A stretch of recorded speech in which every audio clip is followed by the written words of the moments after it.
nous cherchions les premiers bébés aux confins de l'univers, de petites miettes de galaxies désordonnées et primitives. Mais, quand le télescope James Webb a regardé là, il a trouvé des géants adultes dans les berceaux. C'était une ironie, car alors que l'univers n'avait que 600 millions d'années, il a découvert des galaxies abritant des étoiles qui semblaient avoir 900 millions d'années. C'est un paradoxe temporel, car ces étoiles semblaient s'être formées des centaines de millions d'années avant l'univers lui-même.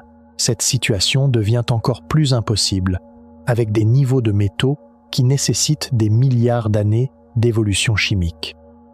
Mais, ce qui est vraiment choquant, c'est ce que ces chiffres signifient. Ils nous mènent à une seule question. Si l'idée de trouver des étoiles plus vieilles que l'univers te fascine aussi, abonne-toi, car tu vas découvrir le point le plus faible de la théorie du Big Bang. Nous commençons. Pendant des années, nous avons cru que l'acte de naissance de l'univers était indiscutable.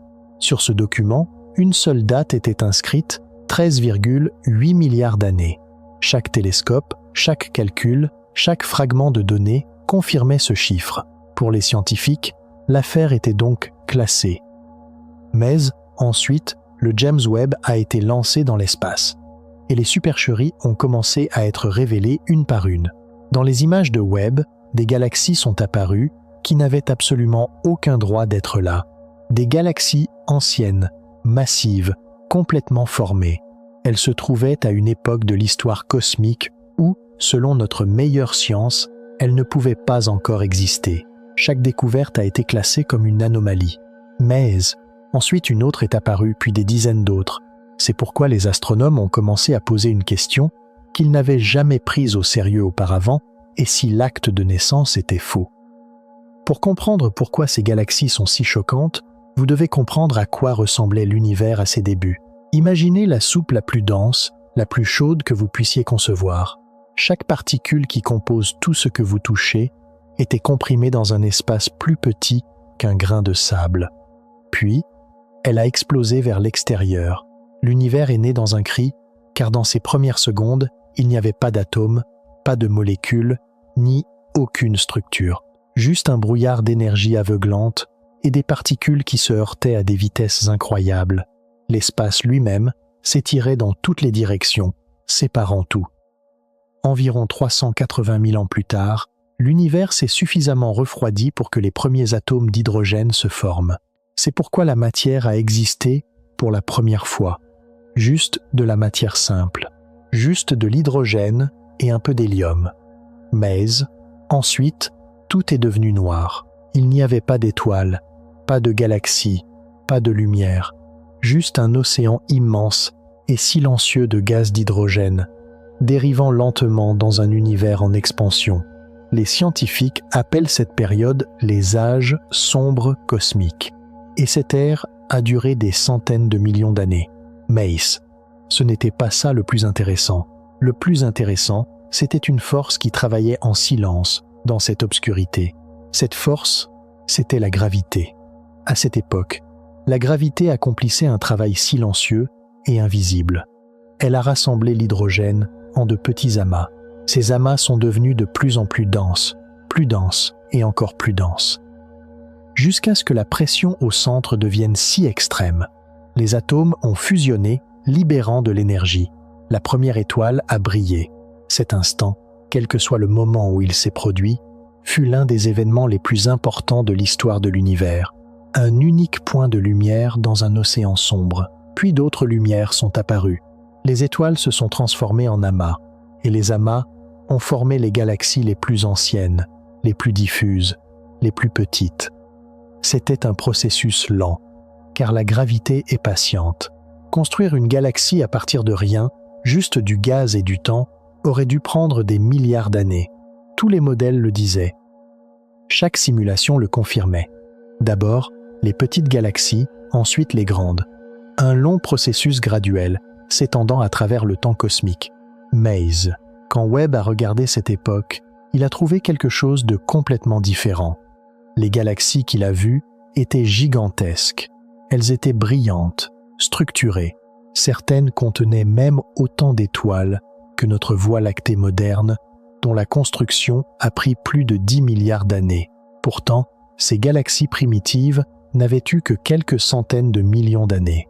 C'est comme la différence entre construire un gratte-ciel et le faire pousser d'une seule graine en une nuit. Les scientifiques étaient stupéfaits par les données. Comment était-ce possible? Les théories s'étaient effondrées. Pendant des décennies, l'image standard de la formation des galaxies reposait sur une idée simple.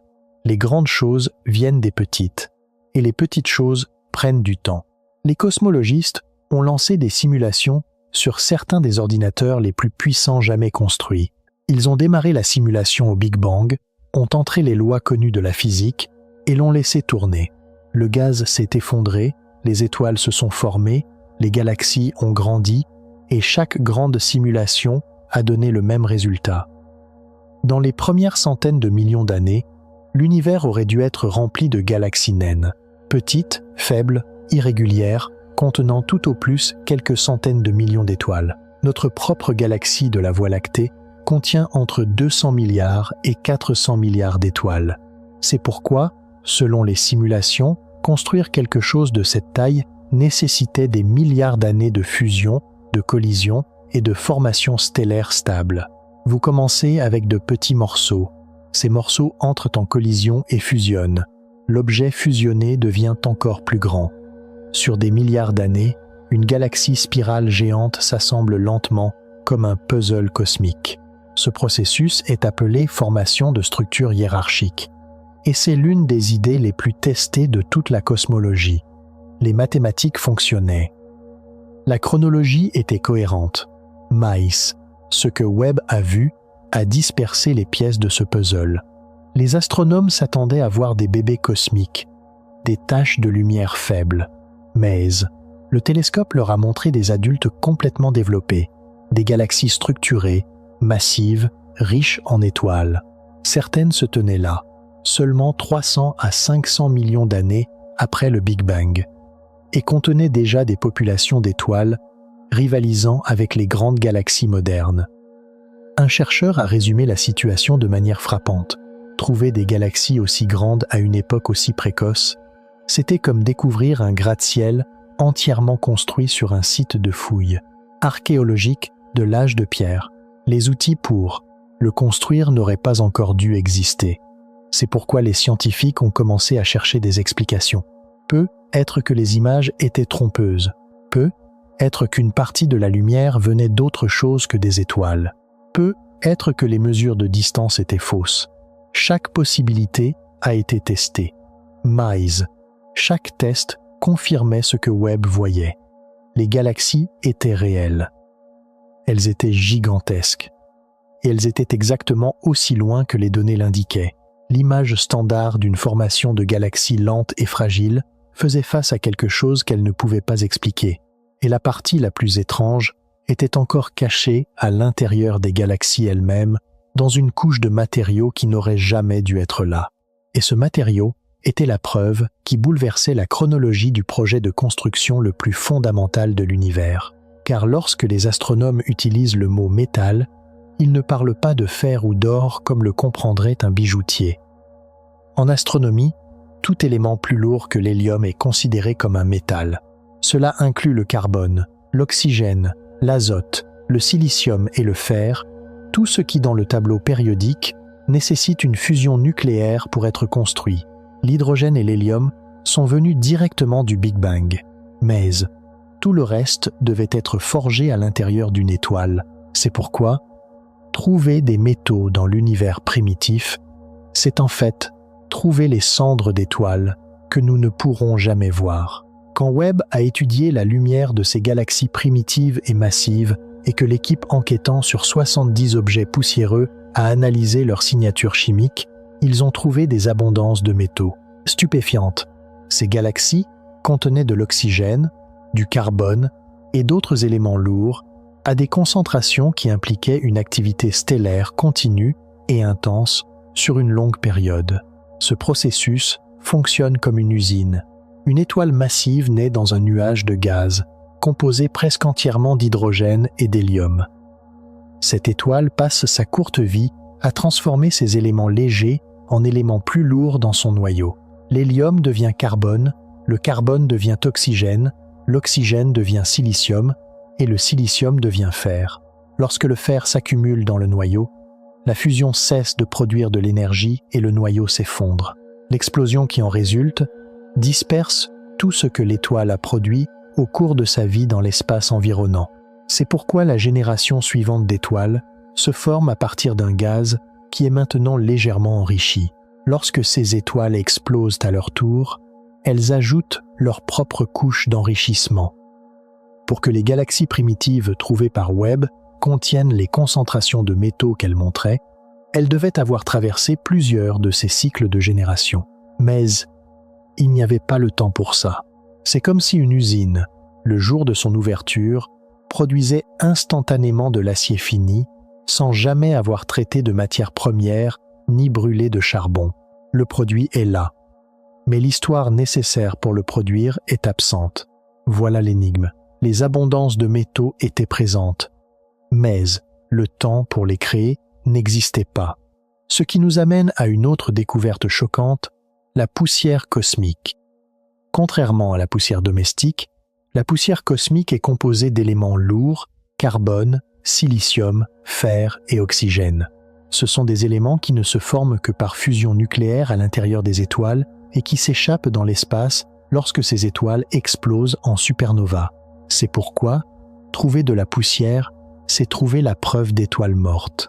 Webb et le réseau de télescopes d'Atacama ont trouvé ensemble, dans le premier milliard d'années après le Big Bang, 70 galaxies, toutes remplies d'épais nuages de poussière cosmique. 70. À cette distance, et avec autant de poussière, ce chiffre était choquant car les astronomes s'attendaient à en trouver une poignée, peu, être même aucune à cette époque. En trouver 70 suggérait que les galaxies poussiéreuses et chimiquement riches étaient courantes dans l'univers primitif. Ce qui a soulevé un autre problème. Si les galaxies primitives ont pu accumuler autant de poussière, elles devaient avoir formé et fait exploser de très nombreuses générations d'étoiles. La poussière n'est pas venue de nulle part. Derrière chaque grain de poussière cosmique dans ces 70 galaxies, il y avait une étoile qui avait vécu et était morte. Et derrière cette étoile, une autre et une autre. Il s'est avéré que dans le premier milliard d'années de l'univers, le lieu était beaucoup plus actif, plus violent et chimiquement plus complexe que le modèle standard ne le suggérait. Mais la véritable crise a éclaté avec quelque chose qui se cachait au centre de ces galaxies et qui les faisait paraître beaucoup plus grandes qu'elles ne l'étaient en réalité. Car lorsque les premières images de Webb sont revenues, une catégorie d'objets est apparue encore et encore, de petits points denses, extrêmement rouges. Les astronomes les ont appelés les « petits points rouges ». Au début, ils étaient trop faibles pour être analysés en détail, mais leur couleur était distinctive. Ces objets brillaient avec une intensité qui impliquait une production d'énergie énorme pour leur taille. Mais ce qui produisait exactement cette énergie restait incertain, jusqu'à ce que les instruments spectroscopiques de Webb se tournent vers eux. Les spectres sont revenus étranges. Cela pointait vers une seule explication, des noyaux galactiques actifs. C'est, à dire, des trous noirs supermassifs au centre des galaxies qui se nourrissent activement du gaz environnant. Lorsqu'un trou noir supermassif se nourrit, la matière qui tombe vers lui forme un disque qui chauffe à des températures extrêmes. Ce disque peut briller plus fort que toute la galaxie qui l'entoure. Cela a apporté un soulagement partiel. Si la luminosité des galaxies qualifiées de « impossiblement grandes » venait en fait d'un trou noir, alors les galaxies n'étaient être pas si grandes que ça. Mais le soulagement a été immédiatement suivi par une alarme. Trouver un si grand nombre de trous noirs supermassifs dans les premières centaines de millions d'années après le Big Bang était en soi une impossibilité. D'où venaient-ils? Comment des trous noirs aussi grands s'étaient-ils formés si rapidement? Selon la théorie standard, un trou noir commence avec quelques dizaines de masses solaires et grandit lentement sur des milliards d'années. Mais les trous noirs trouvés par Webb étaient déjà gigantesques après seulement quelques centaines de millions d'années. Les mathématiques ne collaient pas. Cela montrait que nous devions mettre de côté tous ces concepts, toutes ces théories et regarder directement les preuves. Ce que les modèles prédisaient n'avait plus d'importance. Ce qui comptait, c'était ce que le télescope voyait réellement. Et cette réalité, lorsqu'elle a été révélée au monde le 11 juillet 2022, la science de la cosmologie ne serait plus jamais la même. Et à ce moment précis, le 11 juillet 2022, le président Joe Biden, debout devant un écran à la Maison-Blanche, a montré au monde l'image qui allait tout changer. Cette image montrait un amas de galaxies appelé SMACS 07123. Au premier plan, de grandes galaxies elliptiques brillaient d'une lumière orange chaude. Mais le vrai choc était ce qui les entourait. Des milliers de petites galaxies plus lointaines remplissaient chaque coin du cadre. C'était une parcelle de ciel de la taille d'un grain de sable tenu à bout de bras. Et à l'intérieur de ce grain de sable, des milliers de galaxies étaient visibles, chacune contenant des milliards d'étoiles. Mais ce moment émotionnel a rapidement laissé place à quelque chose de plus troublant, car lorsque les équipes ont commencé à analyser les galaxies dans ces premières images, quelque chose n'allait pas. Les anomalies ont commencé à apparaître. La première anomalie était la plus évidente. Elle ne devrait pas être là. Là où devait se trouver le berceau cosmique, il y avait des adultes complètement développés. Webb a regardé seulement 300 à 500 millions d'années après le Big Bang et a trouvé des objets contenant des populations d'étoiles rivalisant avec les grandes galaxies modernes. C'était une anomalie. Mais ensuite, une autre est apparue, puis des dizaines d'autres. Il y avait environ 2 fois plus de grandes galaxies que ne le prédisaient les simulations cosmologiques. 2 fois. Ce n'était pas une erreur d'arrondi. Selon le modèle standard, construire une galaxie comme la Voie lactée, contenant 200 à 400 milliards d'étoiles, aurait dû prendre des milliards d'années. Mais ces galaxies étaient là, en une fraction infime du temps que les modèles autorisaient. Un chercheur a décrit la situation comme « découvrir un gratte-ciel entièrement construit sur un site de fouilles archéologiques de l'âge de pierre. Les outils pour le construire n'auraient pas encore dû exister. C'est pourquoi les scientifiques ont cherché l'erreur. Problème de calibration, valeurs aberrantes. Mais chaque test disait la même chose. Les données étaient propres, les galaxies étaient réelles. Et cette situation montrait que les modèles ne prenaient pas en compte quelque chose de systématique, un processus qui accélérait la formation des galaxies. Mais les plus grands coupables n'étaient même pas encore visibles, car certaines des galaxies les plus choquantes se cachaient. Elles étaient complètement invisibles. Dans une étude, des astronomes ont combiné les données de James Webb avec les lectures de l'Atacama Large Millimeter Array, un réseau de radiotélescopes dans le désert chilien. Ensemble, ces 2 instruments pouvaient détecter des objets qui tombaient hors de la portée de chacun d'eux pris séparément. Et ils ont trouvé quelque chose qui se cachait à la vue de tous. 70 galaxies, toutes dans le premier milliard d'années après le Big Bang, et toutes remplies d'épais nuages de poussière cosmique. C'était choquant, car la poussière cosmique est composée d'éléments lourds comme le carbone, le silicium, le fer, et ces éléments ne se forment qu'à l'intérieur des étoiles et sont dispersés dans l'espace lorsqu'elles explosent. C'est pourquoi trouver de la poussière, c'est trouver la preuve d'étoiles mortes. Ces 70 galaxies, à une époque où les premières étoiles auraient dû à peine commencer à se former, avaient déjà traversé des générations de naissance et de mort d'étoiles. Les nuages de poussière étaient si épais qu'ils bloquaient complètement la lumière visible. C'est pourquoi ces galaxies étaient presque invisibles pour les anciens télescopes et même pour Webb. Maïs, leur nombre a tout changé.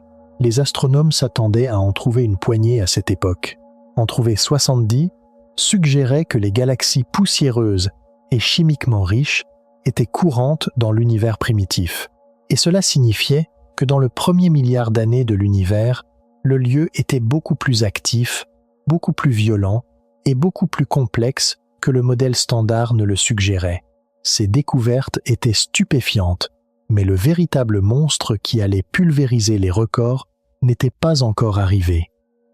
Et puis, début 2026, une équipe d'astronomes a annoncé une découverte qui a réinitialisé la frontière de l'univers connu.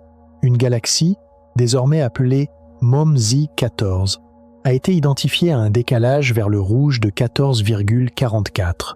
Ce chiffre correspond à une distance ahurissante. La lumière que Webb a capturée de cette galaxie avait quitté sa source alors que l'univers n'avait que 280 millions d'années. C'est à peu près 2% de l'âge actuel de l'univers de 13,8 milliards d'années. Si toute l'histoire de l'univers était compressée en une seule année civile, MOMZ-14 existait avant le 4e jour de janvier. Maïs, le vrai choc n'était pas la distance. Le vrai choc, c'était à quoi ressemblait cette galaxie. À 280 millions d'années, les astronomes s'attendaient à trouver une tache de lumière faible et chaotique, une structure brute, non structurée, primitive, où quelques jeunes étoiles luttaient pour rester ensemble. MOMZ-14, en revanche, est apparue brillante et structurée, et non seulement cela, mais elle semblait nettoyer une bulle de gaz d'hydrogène neutre autour d'elle. Ce processus, appelé rayonisation, était censé se produire lentement des centaines de millions d'années plus tard. Qu'une seule galaxie soit assez puissante pour le faire localement à un stade aussi précoce impliquait un niveau de production d'énergie que personne n'avait prévu. Cette galaxie, alors qu'elle aurait dû être dans les premiers instants de sa vie, se comportait comme si elle fonctionnait à pleine puissance depuis bien plus longtemps. C'est pourquoi les scientifiques ont qualifié la découverte d'extraordinaire.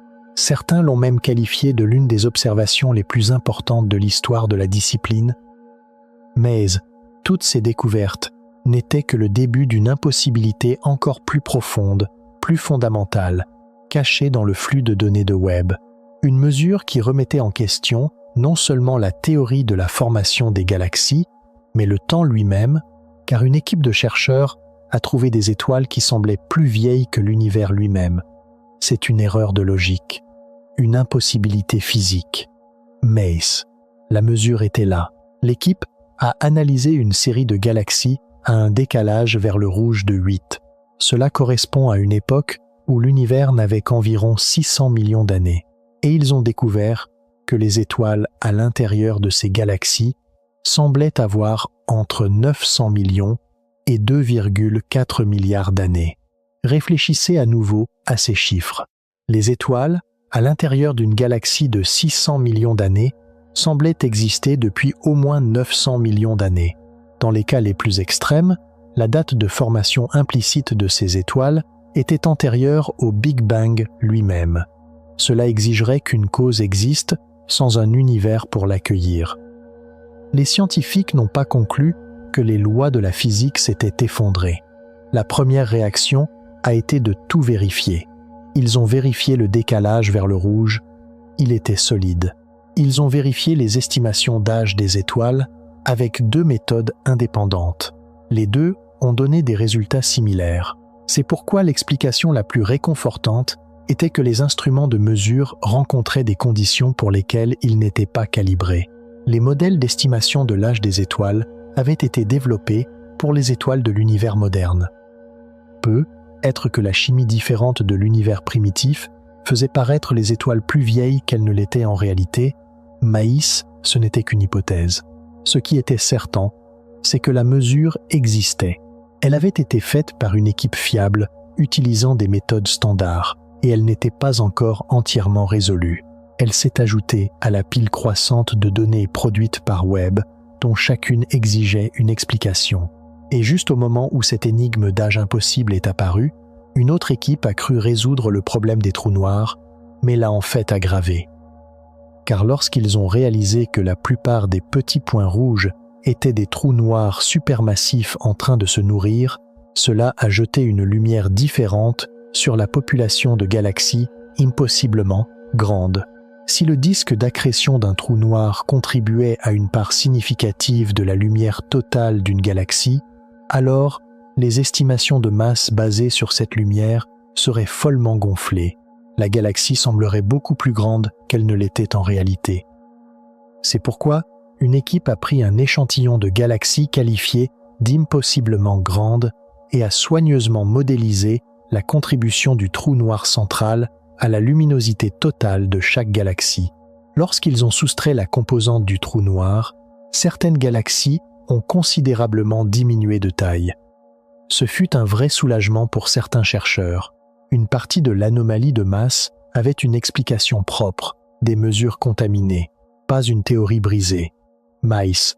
L'analyse a également produit quelque chose de moins réconfortant. Pour une part significative des galaxies de l'échantillon, même après la correction du trou noir, la masse stellaire restait très élevée.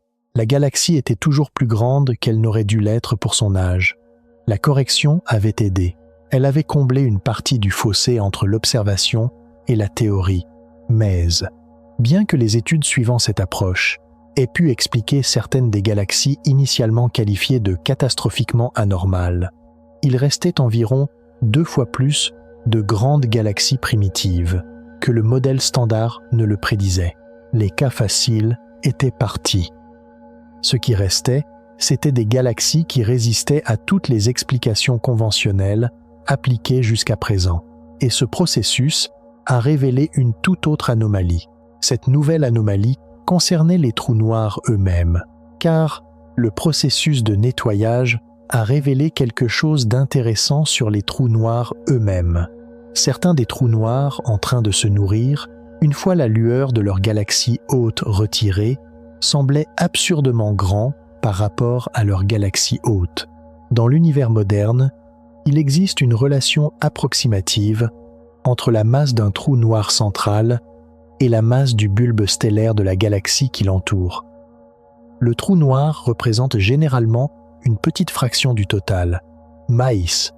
Dans certaines de ces galaxies primitives, le trou noir semblait représenter une proportion beaucoup plus grande. Cela suggérait que dans l'univers primitif, les trous noirs se développaient plus rapidement que leurs galaxies hôtes, au lieu de grandir en phase avec elles.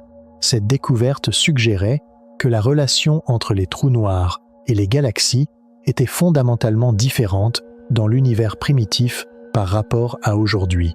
Et elle ajoutait une autre ligne à la liste des choses que le modèle standard ne prévoyait pas. Les galaxies anormales restantes, celles qui étaient encore trop grandes même après avoir soustrait la lumière du trou noir, se trouvaient au centre d'un débat de plus en plus vif. Toutes ces découvertes, tous ces records battus, toutes ces mesures impossibles nous menaient à une seule conclusion écrasante. L'univers que nous voyions ne correspondait pas à l'histoire qu'on nous avait racontée. Mais comment fonctionnait l'incroyable technologie qui nous permettait de voir tout cela?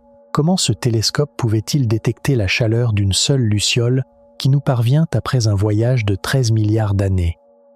Car le secret derrière toutes ces découvertes se cache dans Webb lui-même et dans la nature de la lumière, le messager le plus fondamental de l'univers.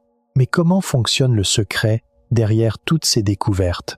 Le télescope spatial James Webb a été construit sur une période plus longue que ce que la plupart des gens consacrent à toute leur carrière, car ce télescope devait résoudre des problèmes qui n'avaient jamais été résolus auparavant. Le projet a commencé en 10 à 996 et les ingénieurs ont passé les 25 années suivantes à se battre avec ces problèmes. Le plus grand défi était que le télescope devait voir la lumière infrarouge, qui est essentiellement un rayonnement thermique. MAIS. Le télescope lui-même produit de la chaleur. C'est pourquoi, si une quelconque chaleur de l'instrument atteignait le miroir ou les capteurs, elle noirait les signaux incroyablement faibles venant du bord de l'univers. Pour résoudre ce problème, un bouclier solaire de la taille d'un court de tennis a été conçu. Ce bouclier est fait de 5 couches de matériaux spécial, chacune aussi fine qu'un cheveu humain.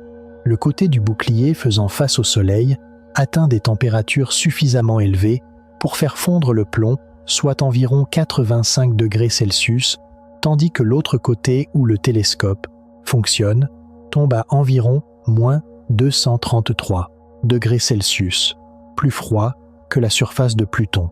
À cette température, la propre signature thermique du télescope disparaît essentiellement.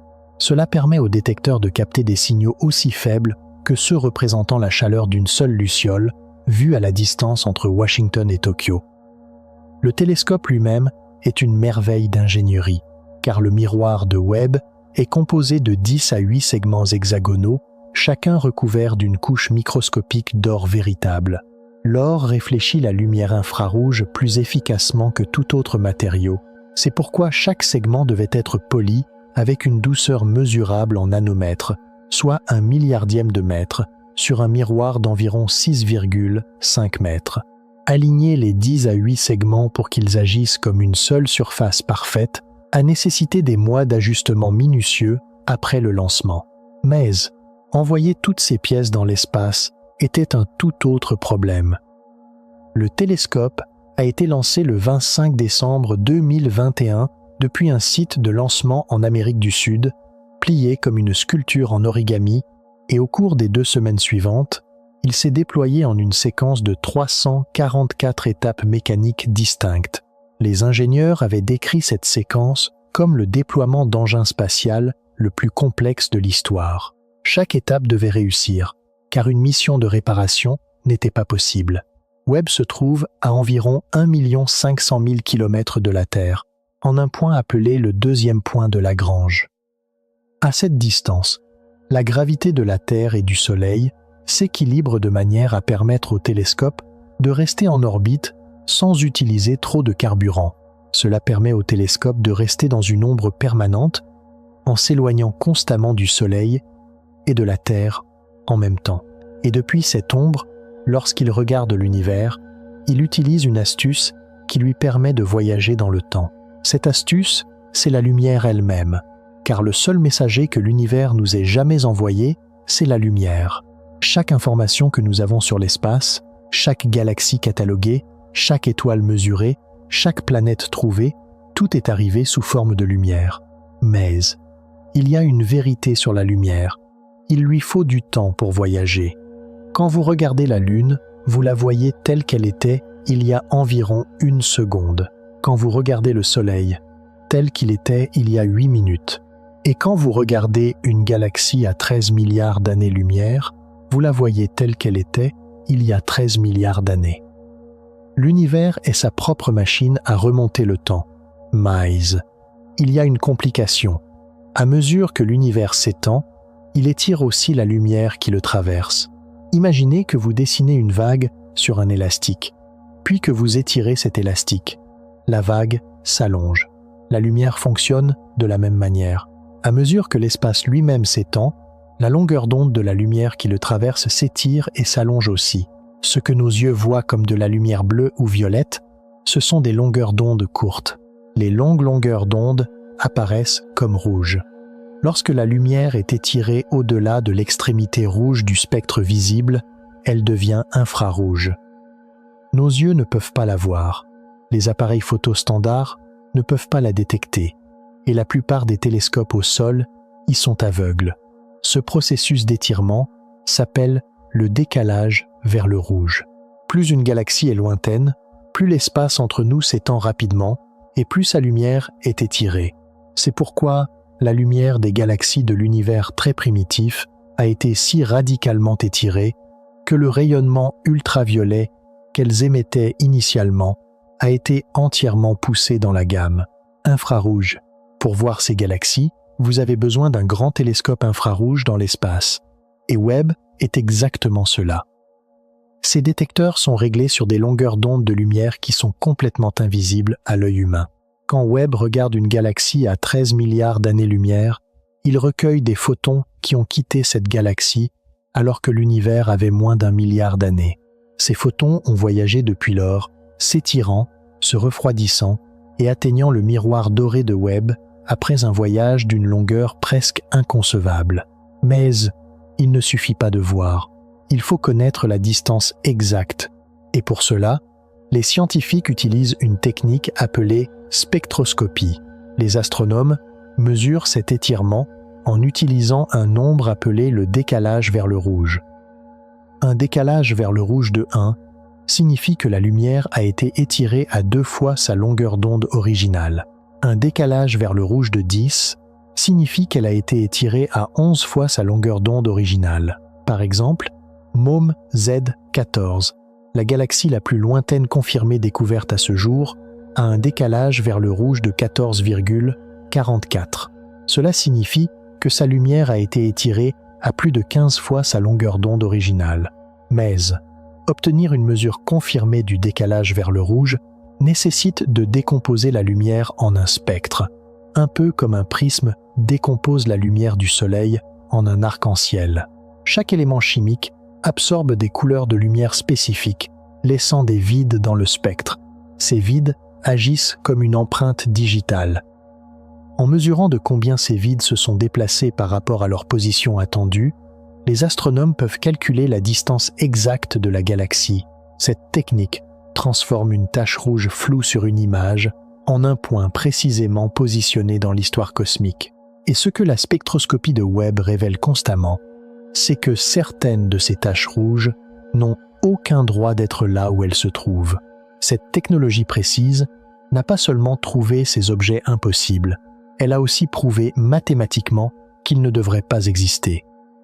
Mais la vraie puissance de cette technologie n'est pas seulement de mesurer la distance, mais aussi de nous permettre de comprendre ce qu'il y a à l'intérieur de ces galaxies. Et ce qu'ils ont trouvé à l'intérieur était bien plus déroutant que les distances seules. Mais cette technologie ne se contente pas de mesurer la distance. Elle nous permet aussi d'estimer l'âge des étoiles à l'intérieur d'une galaxie. C'est une tâche incroyablement difficile lorsque nous ne pouvons pas voir les étoiles individuellement. Car lorsque Webb regarde une galaxie à 13 milliards d'années-lumière, il voit la lumière combinée de milliards d'étoiles comme un signal unique. Séparer la contribution des vieilles étoiles de celle des jeunes étoiles dans cette lumière combinée nécessite de la modélisation. Les modèles utilisés pour ce travail sont appelés modèles de synthèse de population stellaire. Ces modèles fonctionnent en simulant un mélange d'étoiles d'âge et de masse différents, en calculant la lumière que chacune produit et en les additionnant pour créer un spectre estimé. Les astronomes comparent ensuite ce spectre estimé à celui observé et trouvent la meilleure correspondance. Cette correspondance donne une estimation de la distribution de l'âge des étoiles de la galaxie, mais ces modèles comportent des hypothèses intégrées dans chaque calcul. Une grande hypothèse est la fonction de masse initiale. Elle décrit le rapport entre les étoiles de grande masse et les étoiles de petite masse formées lors de tout événement de formation d'étoiles. Dans l'univers moderne, ce rapport suit un modèle cohérent dans de nombreux environnements. Mais dans l'univers primitif, où le gaz ne contenait presque pas d'éléments lourds, le rapport pourrait avoir été beaucoup plus biaisé vers les étoiles de grande masse. Car les étoiles de plus grande masse vivent plus brièvement et meurent plus violemment. C'est pourquoi une galaxie avec une fonction de masse initiale inhabituelle émet une lumière qui semble différente de ce que les modèles standards prédisent et pourrait être incorrectement identifiée comme plus vieille, plus jeune qu'elle ne l'est en réalité. Mais ce n'est pas la seule chose qui peut tromper les données. Une autre hypothèse concerne la contribution des étoiles évoluées, appelées étoiles, de la branche asymptotique des géantes à pulsation thermique. Ce sont des étoiles vieilles et brillantes à un stade tardif de leur vie qui émettent beaucoup de lumière infrarouge. Elles peuvent dominer les modèles de population stellaire dans la gamme d'âge d'environ 1 à 3 milliards d'années. Si les galaxies primitives en ont plus ou moins que prévu, l'estimation de l'âge change et une troisième source d'erreur vient de la poussière. Car la poussière à l'intérieur d'une galaxie absorbe plus de lumière bleue que de lumière rouge, ce qui fait paraître les étoiles d'une galaxie plus rouge et donc plus vieilles qu'elles ne le sont. Grâce aux données combinées des observations de Webb et d'Atacama, on sait maintenant que la quantité de poussière dans les galaxies primitives est étonnamment élevée. Si les corrections de poussière sont sous-estimées dans ces analyses, les estimations d'âge dérivent vers le plus vieux. Mais, malgré toutes ces sources d'erreurs, les scientifiques tentent de résoudre l'un des plus grands secrets de l'univers en utilisant une photo restante du Big Bang. Cette photo, c'est le fond diffus cosmologique. Environ 380 000 ans après le Big Bang, l'univers s'est suffisamment refroidi pour que les premiers atomes d'hydrogène se forment.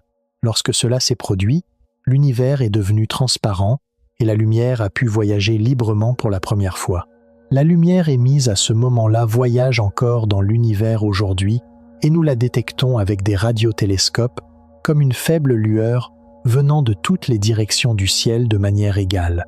C'est la photo de l'univers à 380 000 ans. Et cette photo contient une quantité incroyable d'informations sur les conditions au début de l'univers.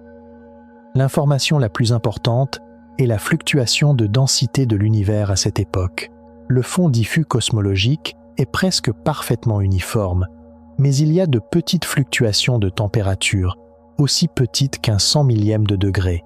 Ces petites fluctuations sont les traces des fluctuations quantiques aux tout premiers instants de l'univers. Et ces fluctuations étaient les graines à partir desquelles toutes les structures ultérieures, étoiles, galaxies et amas de galaxies, se sont formées. Les scientifiques ont mesuré la taille et la distribution de ces fluctuations avec une précision incroyable. Et ces mesures forment la base du modèle cosmologique standard, connu sous le nom de lambda-CDM. Le modèle lambda-CDM décrit la structure à grande échelle et l'évolution de l'univers avec un succès incroyable. Il a correctement prédit le modèle du fond diffus cosmologique, comment les grands amas de galaxies se formeraient et se distribueraient dans l'univers, et combien d'hydrogène et d'hélium ont été produits dans les premières minutes après le Big Bang. Chacune de ces prédictions a été confirmée par l'observation. C'est pourquoi, lorsque Webb a commencé à renvoyer des images de galaxies primitives anormales, l'instinct premier de nombreux cosmologistes était un scepticisme raisonnable, car un modèle aussi réussi ne pouvait pas être mis de côté à cause de quelques galaxies aberrantes. Maïs, les anomalies ont continué à arriver. Et cette situation a poussé certains scientifiques à se demander si le problème ne résidait pas dans les galaxies, mais dans l'une de nos hypothèses les plus fondamentales sur l'univers lui-même. Cette hypothèse concerne la façon dont l'univers se dilate, et c'est un problème connu sous le nom de tension de Hubble. Cette tension provient du désaccord entre deux méthodes indépendantes pour mesurer la vitesse à laquelle l'univers se dilate. Une méthode utilise la lumière la plus ancienne de l'univers, le fond diffus cosmologique. L'autre méthode utilise une chaîne de mesure de distance basée sur un type d'étoile en explosion appelé supernova de type 1A. Les deux méthodes devraient donner la même réponse, mais elles ne le font pas.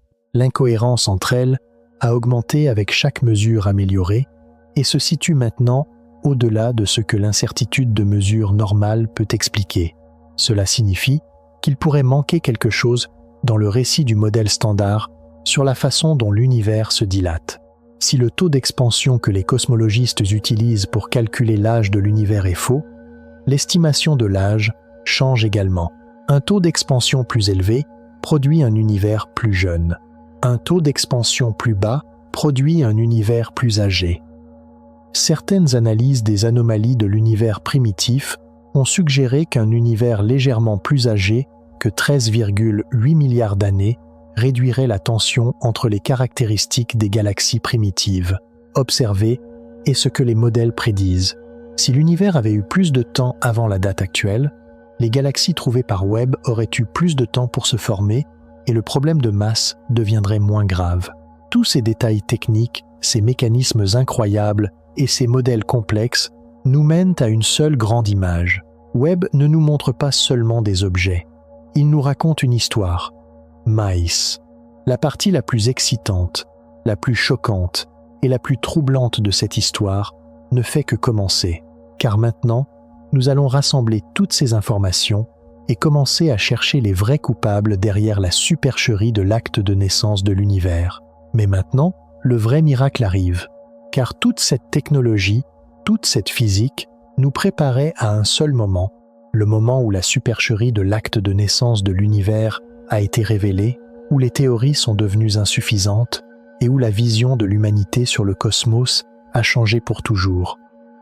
Maintenant, nous allons examiner les preuves comme un détective. Nous allons assembler les pièces et nous verrons que la vérité est encore plus étrange que les scénarios de science-fiction les plus fous. Nous accélérons, car les découvertes se sont succédées, chacune plus choquante que la précédente. Chacune a frappé un peu plus le mur de l'impossibilité.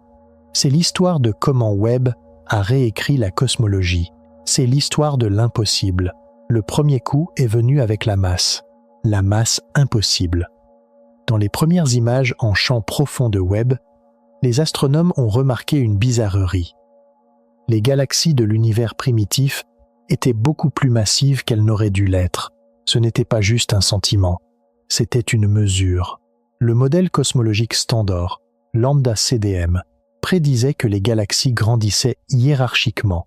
Les petites structures se forment d'abord, puis fusionnent avec le temps pour former de plus grandes. C'est pourquoi, dans les 500 premiers millions d'années de l'univers, nous nous attendions à voir des galaxies naines, contenant tout au plus quelques centaines de millions d'étoiles. Mais qu'a trouvé Webb à la place? Des monstres. Des galaxies rivalisant avec la Voie lactée moderne, contenant des dizaines de milliards d'étoiles. Une étude a révélé qu'il y avait environ 2 fois plus de grandes galaxies primitives que ce que les simulations prévoyaient. 2 fois. C'était comme trouver un immeuble de 100 étages entièrement terminé et habité, seulement quelques années après que ses fondations aient été posées. Le temps de construction était impossible. La quantité de matériaux nécessaires était impossible. Mais elles étaient là. Comment était-ce possible? Les scientifiques ont d'abord suspecté des erreurs de mesure. Peut être qu'une partie de la lumière venait d'un trou noir central. Mais, même après les corrections, la masse stellaire des galaxies restait trop élevée.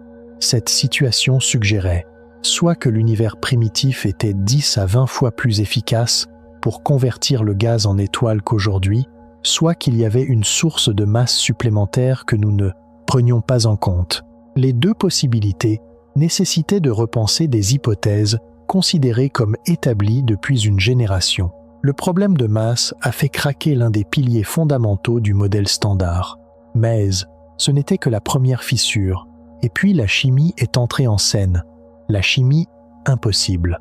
Lorsque Webb a analysé les spectres de ces galaxies primitives massives, il a trouvé une autre anomalie, les abondances de métaux. Rappelez-vous, en astronomie, un métal est tout ce qui est plus lourd que l'hélium, et ces éléments ne sont forgés que dans le noyau des étoiles. Les galaxies trouvées par Webb étaient pleines de carbone, d'oxygène et d'autres éléments lourds. Cela signifiait que non seulement elles devaient exister, mais qu'elles devaient aussi avoir traversé plusieurs cycles de génération d'étoiles pour s'enrichir chimiquement. Chaque génération est construite sur les cendres de la précédente. Des étoiles massives naissent, consomment leur carburant en quelques millions d'années, explosent et dispersent les métaux qu'elles ont forgés dans l'espace. La génération suivante naît de ce gaz enrichi. Pour que ces galaxies atteignent les niveaux de métaux observés, ce cycle devait se répéter plusieurs fois. Maïs, il n'y avait pas le temps pour ça. L'univers n'avait que 500 millions d'années. Il n'y avait pas assez de temps pour que plusieurs générations d'étoiles naissent et meurent. C'était comme trouver une forêt pleine d'arbres centenaires, juste une semaine après que les graines aient été plantées. La vitesse de croissance était impossible. Cette situation impliquait l'existence d'étoiles de population 3, des premières étoiles hypothétiques, ultramassives et à courte durée de vie. On pensait que ces géants pouvaient enrichir leur environnement en une seule fois de manière explosive. Mais ces étoiles n'ont jamais été observées directement. Elles étaient une population fantôme déduite des empreintes chimiques qu'elles ont laissées derrière elles. Webb nous a montré ces empreintes. Maïs. Ces empreintes pointaient vers une scène de crime que le modèle standard ne pouvait pas expliquer. Mais le vrai choc est venu avec la poussière. La poussière impossible. Webb et le réseau Atacama ont trouvé 70 galaxies poussiéreuses dans le premier milliard d'années après le Big Bang. Ce nombre seul était une révolution, car la poussière cosmique est composée de métaux lourds, et sa présence prouve l'existence d'étoiles mortes. Ces 70 galaxies, alors qu'elles auraient dû être dans le berceau de l'univers, étaient déjà comme un cimetière. Elles avaient traversé des générations de naissances et de morts d'étoiles. Les nuages de poussière étaient si épais qu'ils cachaient presque entièrement ces galaxies. C'est pourquoi elles avaient été manquées par les télescopes précédents. Elles étaient les géants cachés de l'univers, et leur nombre montrait que les galaxies poussiéreuses et chimiquement riches n'étaient pas une anomalie dans l'univers primitif, mais une phase de développement normal. Cela signifiait que derrière chaque grain de poussière, il y avait une étoile qui avait vécu et était morte. Et cela prouvait que dans le premier milliard d'années de l'univers, il y avait une production et une mort d'étoiles à une échelle industrielle que le modèle standard n'avait jamais imaginée. Mais la poussière n'était qu'un symptôme. La vraie question était de savoir ce qui déclenchait toute cette folle formation d'étoiles. La réponse pouvait se trouver au cœur de ces galaxies, dans un monstre qui dévorait tout. Et ces monstres étaient des trous noirs impossibles. Webb a trouvé une série d'objets connus sous le nom de petits points rouges. Leurs spectres ont révélé qu'il s'agissait en fait de trous noirs supermassifs en train de se nourrir. Cela a résolu certains problèmes de masse, car la luminosité venait du trou noir. Mais cela a créé un problème beaucoup plus grand. Ces trous noirs, après seulement quelques centaines de millions d'années, avaient déjà atteint des milliards de masses solaires.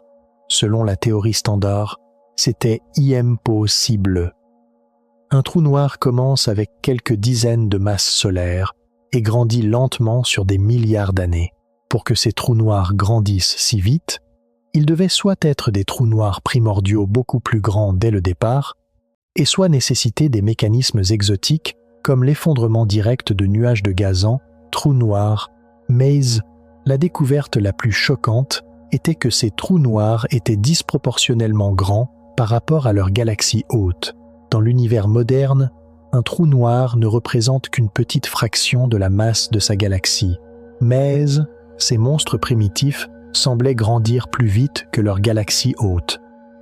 Cela suggérait que les trous noirs ne grandissaient pas en même temps que les galaxies, mais qu'ils étaient être les graines qui permettaient aux galaxies de grandir. C'était un changement de paradigme en cosmologie. Les trous noirs n'étaient plus seulement la destination finale, mais être le point de départ. Toutes ces preuves, toutes ces impossibilités pointaient vers une seule conclusion. L'histoire de l'univers avait commencé bien plus tôt qu'on ne nous l'avait raconté. Mais à quel point plus tôt? La réponse est venue avec une découverte qui a battu le record de la galaxie la plus lointaine à ce jour et a ébranlé notre compréhension du temps lui-même. Ce record allait tout changer, car ce n'était pas seulement une distance, c'était un horodatage. Et cet horodatage défiait tout ce que nous savions. Et cet horodatage défiait tout ce que nous savions. Car lorsque Webb a regardé dans les profondeurs de l'histoire cosmique, il n'a pas seulement trouvé quelques anomalies. Il a déclenché une révolution. Il a déchiré les livres d'histoire. Et il nous a montré que même nos croyances les plus fondamentales sur le début de l'univers pourraient être fausses. Les preuves étaient écrasantes. Chaque découverte successive était plus secouante que la précédente, et toutes nous menaient à une seule vérité dérangeante: l'acte de naissance de l'univers était un faux. Et maintenant, nous allons énumérer les plus grandes preuves de cette supercherie l'une après l'autre. La première preuve était le temps lui-même, un temps impossible. Au début de 2026, le monde scientifique a retenu son souffle. Car le record de la galaxie la plus lointaine n'a pas seulement été battu, il a été littéralement pulvérisé. D'abord, une galaxie nommée JADES GSZ 14-0 a pris le record avec un décalage vers le rouge de 14,32. Ce chiffre signifiait que l'univers n'avait que 290 millions d'années. Rien que ça suffisait à réécrire la cosmologie. Mais, avant que quiconque ait pu se remettre du choc, une deuxième bombe a explosé dans les mêmes données d'observation. MOM Z14. Son décalage vers le rouge était encore plus ahurissant, 14,44. Cela correspondait à seulement 280 millions d'années après le Big Bang, seulement 2% de l'âge total de l'univers.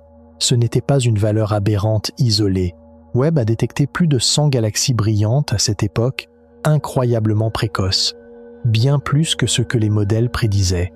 C'était une population, c'était la preuve que l'aube cosmique, l'époque où les premières étoiles et galaxies ont commencé à briller, avait commencé des centaines de millions d'années plus tôt que même les théories les plus radicales ne l'avaient prévu. Le monde scientifique a été secoué.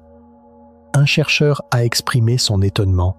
Personne n'avait imaginé qu'il y aurait des galaxies aussi brillantes à un décalage vers le rouge aussi élevé, a-t-il déclaré.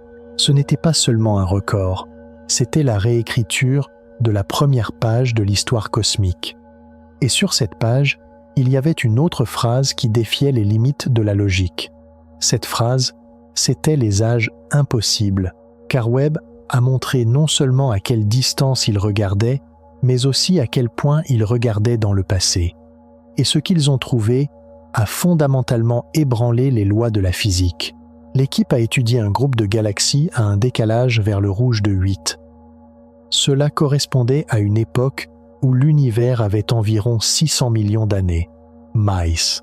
Les analyses spectrales des étoiles à l'intérieur de ces galaxies ont révélé un résultat impossible. L'âge de ces étoiles semblait être compris entre 900 millions et 2,4 milliards d'années. Arrêtez-vous et pensez à ce chiffre. Dans un univers de 600 millions d'années, il y avait des étoiles, mais maintenant, il est temps de s'arrêter et de réfléchir. Car toutes ces découvertes vertigineuses, ces records battus et ces théories ébranlées nous forcent à faire face à une question plus profonde, plus personnelle, sur notre relation avec l'univers. Ces chiffres et ces galaxies ne sont pas seulement des données scientifiques abstraites. Ils sont un miroir de qui nous sommes, de notre place dans ce cosmos qui semble infini. Maintenant, nous allons regarder dans ce miroir.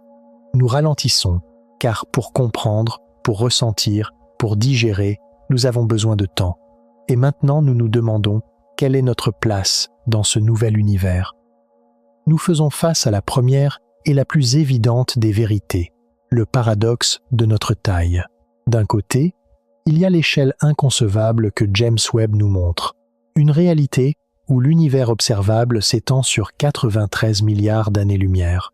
Et dans cet univers, il y a au moins 2000 milliards de galaxies, chacune contenant des centaines de milliards d'étoiles. Webb nous a montré une infime fraction de ces galaxies, des milliers dans une parcelle de ciel, pas plus grande qu'un grain de sable. Chaque point de lumière, un monde en soi, avec peu, être une histoire bien plus grande que la nôtre. De l'autre côté, il y a nous. Des machines biologiques, mesurant environ 1,70 m, vivant à la surface de cette planète. Il est presque impossible de garder ces deux échelles à l'esprit en même temps, car la différence n'est pas seulement un chiffre, c'est un gouffre existentiel. Ce gouffre est notre vérité tragique. Nous ne pourrons jamais voyager à travers ces 93 milliards d'années-lumière. Nous n'atteindrons jamais la quasi-totalité de ces 2000 milliards de galaxies. Nous ne visiterons jamais les mondes potentiels autour de ces centaines de milliards d'étoiles. Notre biologie, notre physique et notre perception du temps nous ont ancrés pour toujours à ce petit point bleu pâle. Nous nous tenons sur le rivage de l'océan cosmique, nous voyons son immensité, mais nous savons que nous ne pourrons jamais y naviguer. C'est une vérité qui porte une profonde tristesse, la tristesse d'un enfant désirant une étoile qu'il ne pourra jamais toucher. MICE, à ce moment précis de tristesse, un « mais » apparaît, et ce « mais » change tout. Mais, bien que nous ne puissions pas y aller physiquement, nous pouvons y aller avec notre esprit. Nous pouvons y aller avec notre compréhension, avec ces outils incroyables que nous avons construits, ces yeux dorés. Nous pouvons voyager jusqu'à l'aube des temps. Nous pouvons regarder 13,5 milliards d'années en arrière et assister à la naissance des premières galaxies de l'univers. C'est le plus grand triomphe de l'esprit humain. Nous transcendons nos limites physiques avec notre curiosité intellectuelle. Et tu fais partie de ce triomphe. Toi, dans ce corps d'1,70 m, tu peux penser à cet univers de 93 milliards d'années-lumière.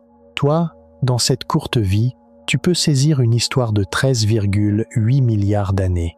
Notre petitesse, combinée à notre capacité à comprendre, ne devient pas une faiblesse, mais un miracle, car nous sommes la façon dont l'univers se connaît lui-même. Et cela nous amène à un deuxième paradoxe, le paradoxe du temps. D'un côté, il y a l'histoire écrasante de l'univers de 13,8 milliards d'années. Les galaxies que Webb nous montre sont là depuis des milliards d'années. Elles sont nées bien avant que notre espèce n'apparaisse et continueront d'exister longtemps après notre disparition. Face à cette échelle de temps, une vie humaine, environ 80 ans, est plus courte qu'un clin d'œil. Même toute l'histoire de l'humanité, environ 200 000 ans, n'est que de quelques secondes sur le calendrier cosmique. C'est notre vérité tragique. Nous sommes des instants éphémères, emportés par le fleuve du temps. Nous sommes de passage. Nous n'assistons qu'à un seul acte de cette pièce cosmique. Nous ne connaîtrons jamais entièrement l'avant et l'après. C'est la mélancolie d'une existence qui existe un instant, puis disparaît pour toujours. Quelle signification notre existence peut-elle avoir à côté de la vie d'une étoile de plusieurs milliards d'années? Cette question peut sembler être un vide au centre de notre existence. Mais, encore une fois, ce mais arrive, et ce mais nous donne de l'espoir. Mais, cet instant éphémère, cet unique acte, est le moment où nous assistons à tout. C'est le moment où l'univers a atteint la conscience.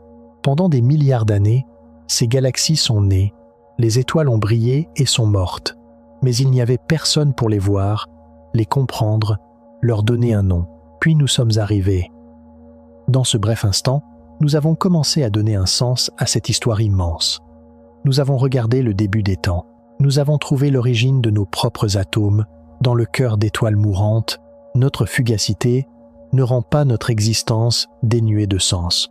Au contraire, elle la rend inestimable, car nous sommes la mémoire de cet univers silencieux et immense. Et tu fais partie de cette mémoire. Toi, avec cette vie éphémère, tu apprends un passé de plusieurs milliards d'années et le transmets aux générations futures. Toi, dans cette existence passagère, tu crées un sens durable, car même pour un instant, nous devenons les yeux, les oreilles et l'esprit de l'univers. Et c'est un but assez grand pour n'importe quelle vie.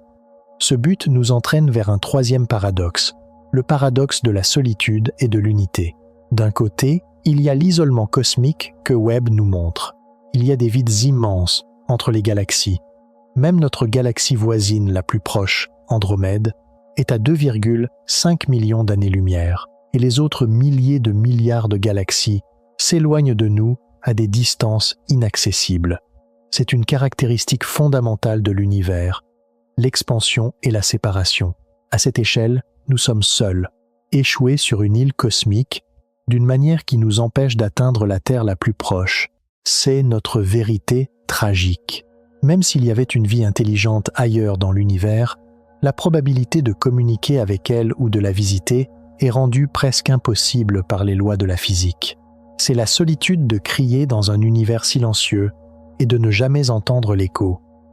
C'est la profonde tristesse de regarder les étoiles et de se demander si quelqu'un est là, mais de savoir que la réponse ne viendra jamais. C'est peu, être la vérité la plus froide que l'univers nous murmure. Mais, au milieu de cette froideur, ce mais réapparaît, et ce mais nous réchauffe. Mais, alors que les galaxies s'éloignent les unes des autres, tout ce qui se trouve à l'intérieur de chaque galaxie est incroyablement connecté. Comme Webb nous l'a montré, les premières étoiles ont explosé et ont dispersé les éléments lourds dans l'univers. Ces éléments ont formé de nouvelles étoiles et planètes. Sur l'une de ces planètes, ces éléments se sont assemblés pour démarrer la vie. Le calcium dans ton corps a été forgé dans le cœur d'une étoile qui a explosé il y a des milliards d'années. L'oxygène que tu respires était le cri de mort d'une autre étoile. Le fer que tu utilises est l'héritage d'une autre catastrophe cosmique.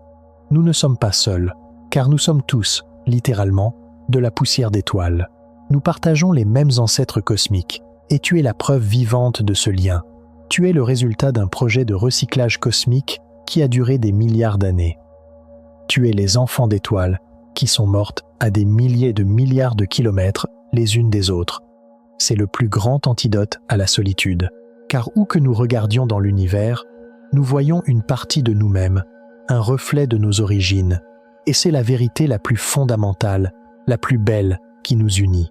Ces vérités, ces paradoxes, sont la preuve que Webb nous montre non seulement des galaxies, mais aussi nous-mêmes. Mais il y a encore tant à découvrir, car sur cette nouvelle carte de l'univers, les possibilités les plus troublantes et peut-être les plus prometteuses sont encore cachées. Et sur cette nouvelle carte de l'univers, nous trouvons d'autres paradoxes qui nous amènent à réévaluer même nos croyances les plus fondamentales sur nous-mêmes. Car l'une des leçons les plus profondes que Webb nous montre, c'est à quel point nous savons peu de choses. Cette situation nous amène à un quatrième paradoxe, le paradoxe de la connaissance et du mystère. D'un côté, il y a la plus grande accumulation de connaissances de l'histoire de l'humanité. Rien qu'au siècle dernier, nous avons appris l'âge de l'univers, sa taille, ses composants fondamentaux et la plupart des lois qui le régissent. Nous avons construit des outils comme le James Webb. Ces outils nous permettent de regarder 13,5 milliards d'années en arrière et d'assister aux premiers instants de l'univers. C'est un triomphe incroyable de l'esprit. Nous avons atteint un niveau de connaissance que nos ancêtres, qui ont regardé les étoiles pendant des milliers d'années en se demandant ce qu'elles étaient, n'auraient même pas pu imaginer. De l'autre côté, il y a le fait que chaque nouvelle chose que nous apprenons révèle à quel point nous ne savons pas grand-chose. Webb a montré que l'acte de naissance de l'univers pourrait être faux. Cela signifie que même notre chiffre le plus fondamental est discutable. Webb nous a rappelé que bien que nous sachions que la matière noire constitue 27% de l'univers et l'énergie noire 68%, nous n'avons aucune idée de ce que sont ces choses. Webb a montré que notre théorie la plus réussie, lambda CDM, est insuffisante pour expliquer l'aube de l'univers. C'est notre vérité tragique. Alors que nous pensions nager dans un océan de connaissances, nous réalisons en fait que nous ne faisons que jouer avec des cailloux sur le rivage. Derrière tout ce que nous pensions comprendre, il y a une couche de mystère plus grande, plus profonde, et cet océan de mystère semble infini. C'est une vérité qui mène à une humilité intellectuelle, la tristesse de savoir que peu importe à quel point nous nous approchons de la résolution des secrets de l'univers, il y en aura toujours plus. Mais, à ce moment précis, ce mais familier entre à nouveau en jeu, et ce mais transforme la tristesse en excitation. Mais, ce mystère n'est pas une fin, c'est un commencement. Cette curiosité pour l'inconnu est le moteur qui nous pousse vers l'avant. Ne pas connaître les réponses nous encourage à poser de meilleures questions, à développer des théories plus audacieuses et à construire des télescopes encore plus puissants que Webb. Le mystère n'est pas un vide, c'est un terrain de jeu, et nous sommes les enfants les plus curieux de ce terrain de jeu cosmique. Et tu fais partie de ce jeu. Toi, tu vis cette tension entre la connaissance et le mystère en toi-même. Avec tout ce que tu apprends, tu sens combien de choses attendent encore d'être découvertes. Et ce sentiment n'est pas du désespoir, c'est une source d'inspiration. Car cela signifie que le voyage ne se terminera jamais.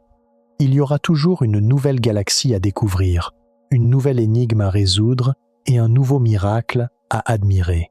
Et ces miracles nous amènent à un dernier paradoxe, le plus personnel, le paradoxe du chaos et de l'ordre. D'un côté, il y a la nature fondamentale de l'univers, le chaos, le hasard et la violence. Les premières galaxies que Webb nous a montrées étaient diffuses, chaotiques et désordonnées. Les étoiles meurent dans des explosions massives, les supernovas, les trous noirs engloutissent tout ce qui les entoure. L'univers lui-même est né de l'événement chaotique ultime appelé le Big Bang. Selon la deuxième loi de la physique, l'univers tend constamment vers plus de désordre. C'est, à dire, l'entropie. C'est notre vérité tragique. Nous vivons dans un univers qui semble fondamentalement dénué de sens et aléatoire. Notre existence est le résultat de milliards de lancers de dés cosmiques. Si seulement quelques paramètres avaient été légèrement différents, notre planète, notre espèce, toi et moi, n'aurions jamais existé. Cela peut engendrer un sentiment de fragilité et d'absurdité de l'existence. Notre quête d'ordre peut sembler être un effort vain dans un univers par nature chaotique. Mais, au cœur même de ce chaos, ce dernier mais brille, et ce mais donne un sens à tout. Mais, de ce chaos, un ordre incroyable a émergé. De ces lois physiques aléatoires, une force comme la gravité est née, et cette force a rassemblé des nuages de gaz pour former des étoiles et des galaxies. De ces explosions violentes de supernovas, Les éléments lourds nécessaires à la vie sont nés, de ces réactions chimiques chaotiques, des molécules capables de se répliquer et d'évoluer sont nées. Et, après des milliards d'années de ce processus, tu es né. Le cerveau humain est la structure la plus complexe et la plus ordonnée que nous connaissions dans l'univers. C'est le plus grand miracle de l'univers. L'univers a créé la conscience à partir de son propre chaos. Et tu fais partie de ce miracle. Tu es le produit final de milliards d'années d'évolution cosmique, où le chaos s'est transformé en ordre. Tu es un être qui cherche et crée un sens dans cet univers aléatoire. Et c'est notre plus grande force. Regarder le chaos et y voir des motifs. Regarder le silence et y raconter une histoire. Regarder l'absurdité et y créer un but. C'est cela, être humain. La petitesse de notre taille, la brièveté de notre temps, notre solitude cosmique, les limites de notre connaissance et le chaos de l'univers. Tout cela, ce sont nos vérités tragiques. Mais notre capacité à comprendre, la valeur de l'instant, notre lien les uns avec les autres, notre désir d'explorer et notre pouvoir de créer du sens. Tout cela aussi, ce sont nos belles vérités. Webb nous a montré que ces deux vérités sont vraies. Et c'est lorsque nous les acceptons simultanément que nous commençons vraiment à comprendre notre place dans l'univers. Mais, dans ce voyage philosophique, il reste une question à répondre, peut être la plus importante. Que dit ce nouvel univers, plus vieux, plus complexe et qui a commencé plus tôt sur notre avenir? Car regarder le passé, c'est aussi regarder vers l'avant. Et maintenant que nous avons cette nouvelle carte de l'univers en main, nous faisons face à la question peut être la plus importante. Que faisons-nous de cette information? Car les découvertes de Webb ne remodèlent pas seulement l'histoire de l'univers, mais aussi nos responsabilités envers l'avenir. Savoir que le passé était si différent signifie que l'avenir pourrait également être différent de ce que nous pensions. C'est pourquoi il est maintenant temps de plonger dans les leçons les plus profondes, les vérités les plus intérieures que cette perspective cosmique nous enseigne. C'est une interrogation qui ne concerne pas seulement ce que nous sommes, mais aussi ce que nous pouvons devenir. Cette interrogation nous amène à un nouveau paradoxe, le paradoxe de la certitude et de l'incertitude. D'un côté, il y a les données incroyablement précises que Webb nous offre. Nous pouvons mesurer le décalage vers le rouge d'une galaxie à 14,44. Nous pouvons détecter les empreintes chimiques dans le spectre d'une étoile. Nous pouvons calculer l'âge de l'univers à 13,8 milliards d'années avec une précision incroyable. C'est la puissance de la science. La voie la plus fiable pour atteindre la vérité, basée sur l'observation, la mesure et la reproductibilité. Cette certitude nous offre une base, un point d'ancrage. De l'autre côté, il y a la profonde incertitude que ces données précises révèlent. Nous savons que l'âge de l'univers est de 13,8 milliards d'années, mais les galaxies trouvées par Webb ne correspondent pas à cette chronologie. Cela signifie soit que l'une de nos mesures, soit l'âge des galaxies, soit l'âge de l'univers, est fondamentalement fausse, soit qu'il y a une physique que nous ne comprenons pas. Nous sommes certains de l'existence de la matière noire, car nous pouvons mesurer ses effets gravitationnels avec précision. Mais nous ignorons totalement ce qu'elle est. C'est notre vérité tragique. Plus nous mesurons, plus nous collectons de données, plus nous réalisons que nous ne savons pas. Chaque réponse engendre 10 nouvelles questions. Notre quête de certitude nous entraîne constamment dans un océan d'incertitude plus grand. Cela peut être un choc intellectuel, une inquiétude qui vient de la prise de conscience de la fragilité des fondations sur lesquelles repose tout ce que nous savons. Mais, à ce moment précis d'inquiétude, ce mais apparaît. Et ce mais transforme l'inquiétude en une force. Mais, cette incertitude n'est pas une faiblesse, c'est une opportunité.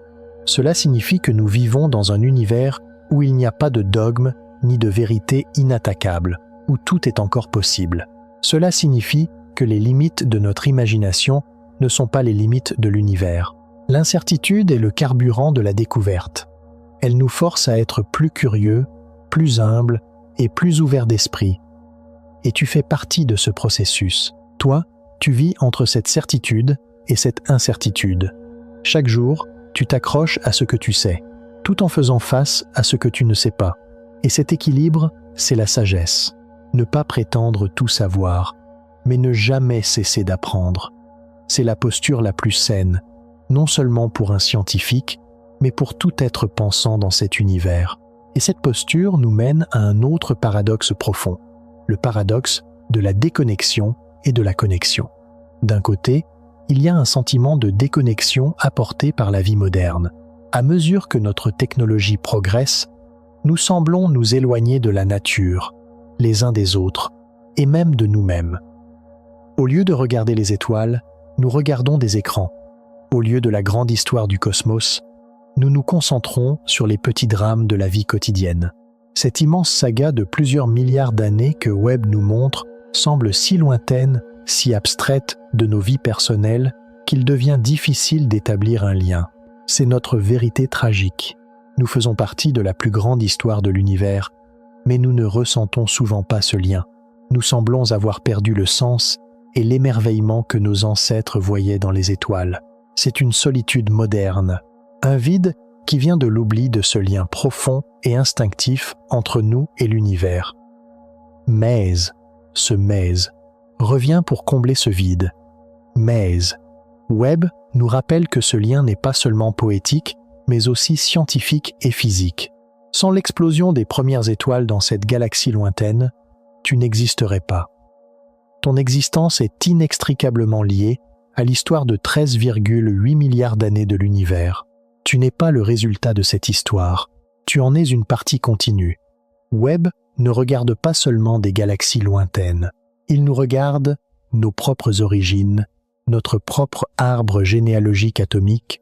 Ce télescope est un pont à travers le temps et l'espace. Et ce pont nous relie non seulement au passé, mais aussi les uns aux autres, car nous sommes tous faits de la même poussière d'étoiles. Et tu peux prendre conscience de ce lien. La prochaine fois que tu regarderas le ciel nocturne, ne vois pas seulement des points de lumière, vois ta propre histoire, vois tes ancêtres. Ressens ce lien indestructible entre toi et ces étoiles. Ce n'est pas seulement une information, c'est une expérience. Et cette expérience a le pouvoir de guérir même le plus profond sentiment de déconnexion. Car lorsque nous comprenons que nous appartenons à l'univers, nous ne pouvons jamais être vraiment seuls. Ce sentiment d'appartenance nous oblige à faire face à un dernier paradoxe, peut être le plus difficile, le paradoxe de la puissance et de la fragilité. D'un côté, il y a la puissance incroyable que nous possédons en tant qu'espèce. Nous pouvons construire des outils capables de percer les secrets les plus fondamentaux de l'univers. Nous pouvons changer la surface de notre planète et même affecter la chimie de son atmosphère. Notre connaissance et notre technologie nous donnent un pouvoir de contrôle sur la nature sans précédent.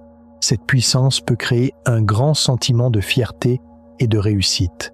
Nous sommes l'espèce dominante de cette planète. Nous semblons avoir la capacité de façonner notre propre destin. De l'autre côté, il y a notre profonde fragilité que Webb nous rappelle. Dans cet immense univers, nous voyons à quel point la vie peut être rare et précieuse. Notre existence dépend d'une série de coïncidences cosmiques. Notre atmosphère est une fine membrane. Notre écosystème repose sur un équilibre délicat, et notre pouvoir de perturber cet équilibre est aussi notre pouvoir de nous détruire. C'est notre vérité tragique, notre plus grande force est aussi notre plus grande faiblesse. Notre capacité à comprendre l'univers est venue avec notre capacité à le détruire. C'est la plus grande ironie de la condition humaine, que nous puissions être si intelligents et en même temps agir de manière si stupide, que nous sachions tant de choses et en même temps ayons du mal à apprendre les leçons les plus fondamentales. Mais, dans ce sombre tableau, pour une dernière fois, ce Maze allume une lueur d'espoir. Mais, être conscient de notre fragilité peut aussi être notre plus grande force. Lorsque nous comprenons à quel point la planète sur laquelle nous vivons est spéciale, à quel point cette fine ligne bleue est précieuse, nous pouvons nous efforcer davantage de la protéger. La perspective cosmique que Webb nous offre peut montrer à quel point nos petites querelles et nos différences sont insignifiantes, car nous sommes tous Sur ce vaisseau spatial fragile, des passagers partageant le même destin. Et tu es un membre d'équipage de ce voyage. Tes actions, aussi petites soient-elles, affectent la route de ce navire. Cette information n'est pas un fardeau, c'est une invitation. Une invitation à être plus sage, plus compatissant et plus prévoyant. Car s'il y a une chose que l'univers nous enseigne, c'est que tout est interconnecté. Et nos choix détermineront non seulement notre propre avenir, mais peut être aussi l'avenir de la seule vie consciente dans cet océan cosmique. Toutes ces pensées, ces paradoxes, nous amènent à un carrefour. Maze, ce voyage n'est pas encore terminé, car l'univers a une autre histoire à nous raconter, et cette histoire pourrait changer même notre croyance la plus fondamentale sur la façon dont tout a commencé. Et cette histoire pourrait changer même notre croyance la plus fondamentale sur la façon dont tout a commencé. Car ce nouvel univers, plus vieux, plus complexe et qui a commencé plus tôt, nous invite non seulement à regarder vers l'extérieur, vers les galaxies, mais aussi vers l'intérieur, vers notre propre quête de sens. C'est pourquoi nous descendons maintenant dans la dernière couche philosophique de ce voyage cosmique. C'est une tentative de comprendre non seulement ce qu'est l'univers, mais ce qu'il signifie pour nous. C'est là que la science rencontre la poésie. Ce point de rencontre nous confronte à notre paradoxe peut être le plus humain, le paradoxe du silence et de l'histoire. D'un côté, il y a le silence écrasant de l'univers que Webb nous montre. Au cours de ses 13,8 milliards d'années d'histoire, l'univers n'a déclaré aucun but, n'a murmuré aucun sens, n'a raconté aucune histoire. Il est juste un mécanisme neutre, indifférent et silencieux qui fonctionne selon les lois de la physique. Les étoiles ne brillent pas pour nous, elles brillent à cause de la fusion nucléaire. Les galaxies ne se forment pas pour notre admiration, elles se forment à cause de la gravité. C'est notre vérité tragique. Notre quête de sens est une conversation unilatérale dans un univers fondamentalement dépourvu de sens. Nous sommes des êtres qui crient dans une pièce silencieuse et espèrent un écho. C'est un sentiment de solitude existentielle, une tristesse qui vient de la confrontation avec le fait que l'univers ne se soucie pas de nos histoires, de nos dieux, de nos espoirs et de nos peurs. Maze, au milieu de ce silence, se met, s'élève comme une mélodie, et ce met transforme tout en une œuvre d'art. Maze, bien que l'univers ne raconte pas d'histoire, il nous a donné un alphabet, il nous a donné les atomes, les éléments, les étoiles et les planètes. Il nous a donné une grammaire appelée les lois de la physique. Et nous sommes les êtres qui écrivent des histoires en utilisant cet alphabet et cette grammaire. Le silence de l'univers n'est pas un vide, c'est une page blanche sur laquelle écrire. Nous sommes les auteurs de cette épopée cosmique. Le sens n'est pas quelque chose que l'on trouve dans l'univers, c'est quelque chose que nous créons. Et tu fais partie de ce processus créatif. Toi, tu regardes ta propre vie, une série d'événements et de coïncidences aléatoires, et tu crées une histoire de croissance, d'apprentissage et de but. Tu fais avec ta propre existence la même chose que l'humanité fait avec l'univers. Cela nous transforme de victimes d'un univers indifférent, en partenaires d'un univers qui crée du sens. Et ce partenariat nous mène à un autre paradoxe profond, le paradoxe des fins et des commencements. D'un côté, il y a la croyance que nous utilisons Webb pour voir le début des temps. Nous cherchons le Big Bang, cette première étincelle, ce moment singulier où tout a commencé. Mais chaque commencement que Webb nous montre est en fait le résultat d'une fin. Le scintillement des premières étoiles était la fin des âges sombres cosmiques qui ont duré des centaines de millions d'années.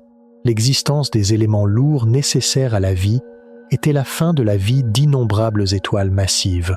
La formation de notre système solaire était le résultat de l'explosion en supernova d'une étoile précédente. C'est, à dire sa fin, c'est notre vérité tragique.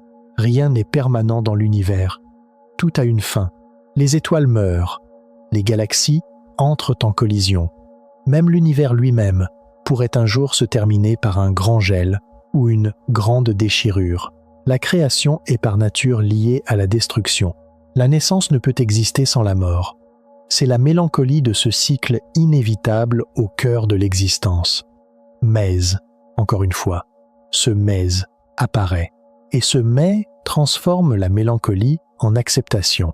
Mais, chaque fin est la graine d'un nouveau commencement.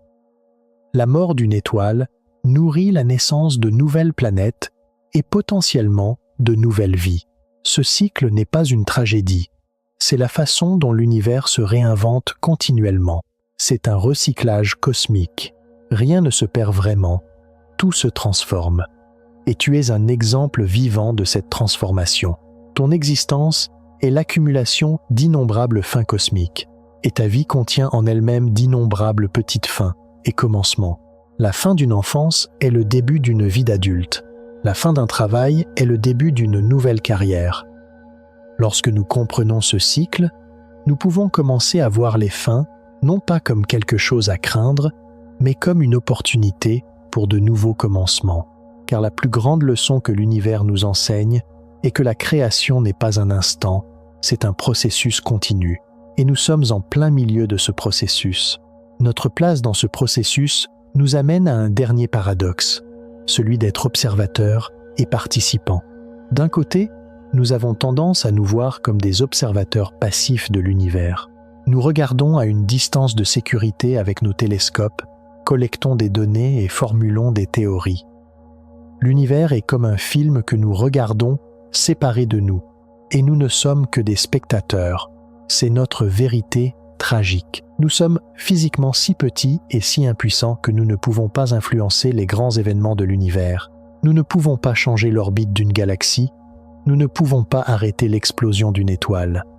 Sur cette scène immense, nous semblons n'être que des figurants.